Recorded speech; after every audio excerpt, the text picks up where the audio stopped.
Vážené dámy a páni, biodiverzita alebo inak biologická rozmanitosť je veľmi zložitý a komplexný pojem, ale čo je pre nás veľmi dôležité, je najmä to, že je to pojem aktuálny. Aspoň nás o tom presvedčajú mnohé médiá.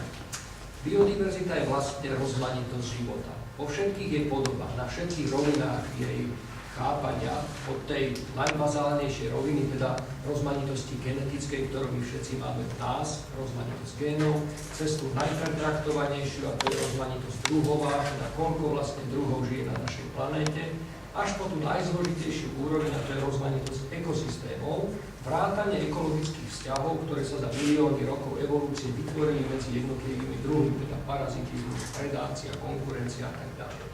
Keď chceme dnes rozprávať o biologickej diverzite, mali by sme najprv zistiť, čo všetko poníma, čo do nej vlastne patrí. No a pri tejto príležitosti začnem až takým hrôzostrašným faktom. Vlastne dnes vedia vedci viac o počte hviezd našej galaxii ako o počte druhov našej planéty. To je naozaj hrozné. A teda otázka je, koľko tých druhov na našej planéte vlastne žije, čo patrí do tej biologickej diverzity. Keby sa tu teraz objavili mimozemšťania, pozreli sa na našu planétu, tak si napíšu do zápisníka. Objavili sme celú planétu hmyzu. Takže ničoho iného, len hmyzu. Sice tu objavuje také niečo dvojnohé homo sapiens, no ale to nie je významné, ale je to planéta hmyzu. A naozaj, hneď vám poviem čísla. Tých štatistík je obrovské množstvo, ale taká profesionálna štatistika hovorí, že doteraz poznáme asi 1 300 000 druhov organizmov. Rastlín, živočíchov, baktérií, vírusov, všetkého ostatného.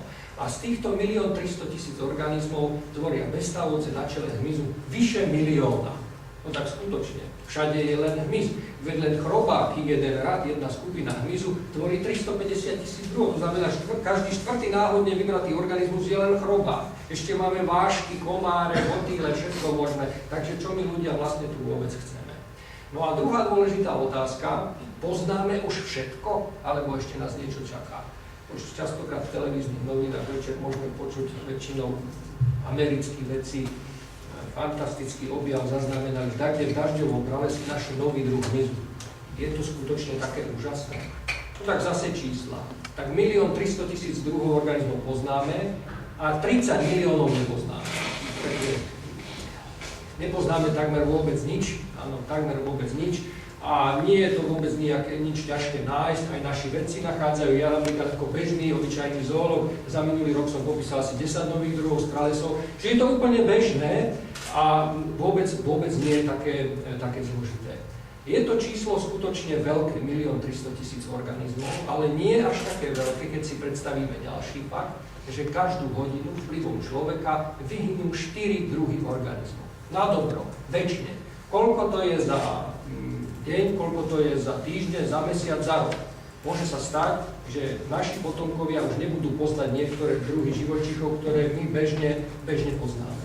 Biodiverzita je teda síce možno trošku veľká, ale hrozne krehká a hrozne zraniteľná. Snaží sa vyrovnať s tými nápormi zo strany človeka, snaží sa ako si prežiť, ale je to ťažké.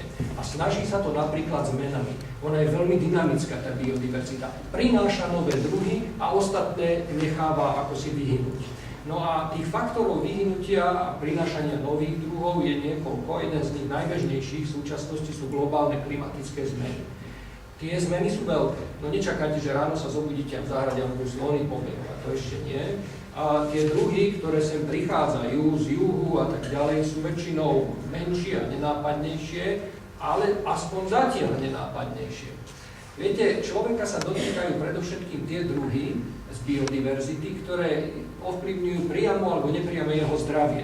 Iste mnohí z vás počuli až hrôzostrašné príbehy o kliešťoch a ochoreniach, ktoré spôsobujú na Slovensku encefalitidy po boreliózu.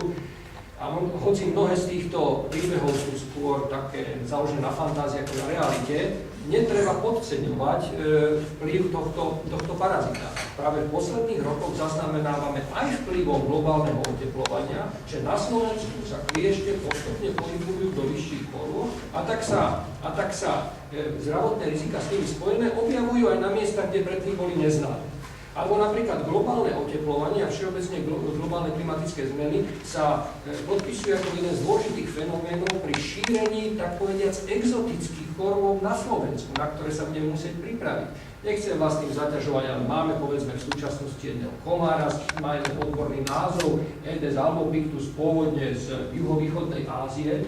A tento komár v posledných rokoch aj na Slovensku našiel vhodné ekologické podmienky pre svoj život a následne aj šírenie veľmi nebezpečného vírusu dengue.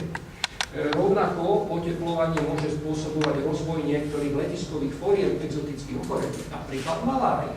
Áno, malária je už na Slovensku a súvisí to do istej miery, vo veľkej miery s oteplovaním. A zdravotné rizika nie sú jedinou záležitosťou, ktorou sa biodiverzita bráni zmenám zo strany človeka. Tak ako v minulosti, aj dnes sa sem dostávajú nebezpeční škodcovia rastlín z tropických krajín, väčšinou na okrasných rastlinách. Ale na rozdiel od minulosti, dnes už v týchto miernych zimách dokážu kľudne aj prezimovať. Rovnako musíme si teraz krátne zvyknúť, rovnako ako na množstvo nových návštevníkov našich domov. Ja neviem, šváby, nové druhy, ploštice postelné, na ktoré nie sme až tak zvyknutí, ale ktoré s tým, že sa otepluje, sa pomerne ľahko šíria medzi príbytkami. Ja to ešte nespomínam jedovaté živočichy, keby som vás neznechutil, ktoré sme už na Slovensku objavili vplyvom oteplovania. No alebo nespomínam také biblické kobylky, symbolické, to sú úrodožravé koníky, ktorých invázie súvisia s klimatickými zmenami. Nož viete si predstaviť, že by v Bratislave sa vytvoril takýto roj, čo je veľmi pravdepodobné v blízkej budúcnosti. Taký roj, keď ste ho nevideli, má asi 100x 100 kilometrov, má asi miliardu jedincov, celkovú váhu asi 70 000 tón a za jeden deň zožerie toľko, koľko všetci ľudia Los Angeles, New Yorku, Londýna, Paríža dohromady. Takže máme sa na čo tešiť, vidíte, to je taká vízia, čo nás čaká, pretože to všetko súvisí s biologickou diverzitou. Naozaj, ona je tak zraniteľná, že nevie, ako sa má brániť pred vplyvom človeka. Snaží sa hociako. A ešte raz, druhy prichádzajú a druhy odchádzajú. Nové druhy sa objavujú a tie staré zanikajú. Aj to je obrana biodiverzity. A nám ostáva len dúfať to, že na tom zozname vyhnutých živočíchov, ktoré vyhnú čoskoro, nie je práve človek. To sa môže veľmi ľahko stať. Čiže to je taký veľký otáznik. No a zároveň odpoveď na otázku, prečo rok 2010 bol vyhlásený za rok biologickej diverzity.